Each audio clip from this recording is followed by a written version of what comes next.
Mr. John Allen, the wait is over. The world had been wondering, what is this franchise going to call themselves? The Washington football team, is it? Not having to abandon necessarily any history, not having to necessarily commit to anything before they get it right. What was your reaction?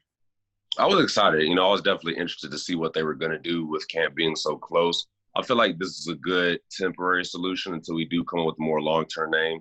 But, as a football player, I'm focused on football. I'm focused on getting ready for camp and helping this team win some football games this year. So as excited as I was, it wasn't high on my priority list because my job is to help this football team win games, and that's all I can focus on right now. All right. So I guess you're just already pitching to those fans that aren't quite convinced why they should get behind it.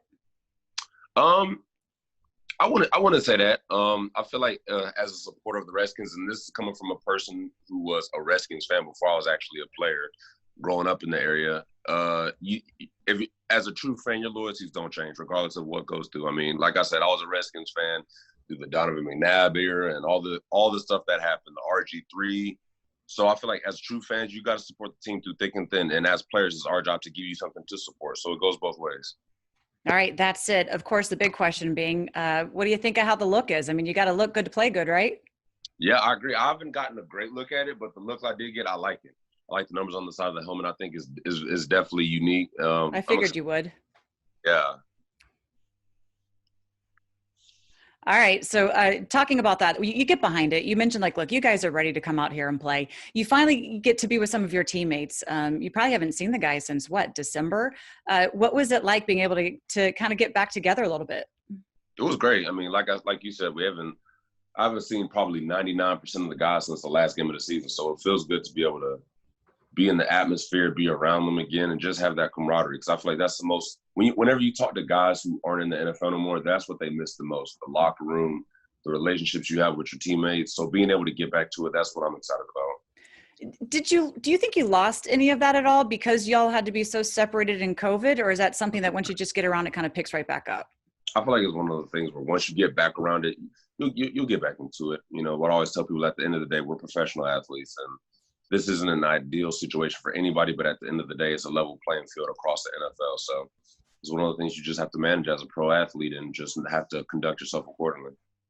What are your expectations when you guys finally do get on the field? I mean, no mini camps, no OTAs. You've been on your own trying to get your own workouts in, make sure you're in shape. Where do you think the team can actually be when you're finally out there with, on the field with each other? I mean, that's a great question. I really feel like nobody really has the answer to that. It's one of those things you're just going to have to go out there and just find out. Obviously we're not going to go in and get into it full tilt, but it's one of those things where you have to, the season's coming, so you have to get ready. So it's going to be interesting to see where everyone's at. You're going to find out real quick who's been training hard and who hasn't. And like I said, as a pro athlete, it's your job to be ready regardless of what the condition is. So it's going to be a good time to see where everybody stands. You say the season's coming, but there is no preseason. What are your thoughts on that?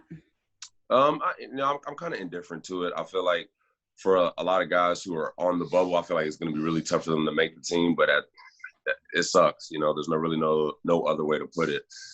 But for me personally, I'm just trying to get ready for week one at this point, and really not even week one. I'm just ready to get back with the team and get going and get learning the plays and actually being on the field with Coach Rivera and Coach Mills and all the new changes that we've added this offseason. So really, I'm just ready to get started. That's really the main thing that I can focus on. It's been kind of weird because every interview we've ever done with you guys since the end of the season has been through Zooms. I think it's been the same with your coaches. Is it going to be different, weird, when you're actually going to get to see them in person and almost like maybe have to reintroduce yourself? And honestly, it will. I don't remember the last time I saw Coach Rivera or Coach Mills. It's been months. And who knows what the new normal is going to be once we get back into the facility, because I don't think they're going to let all of us in at the same time. So there's just a lot of unknowns. So we're just waiting, excited, and hopeful that we can everything goes as planned. All right. That is it, because football needs to come back. We know that it is the Washington football team. And John Allen, we're waiting for you to bring it on defense. See you soon. Appreciate you, Julie.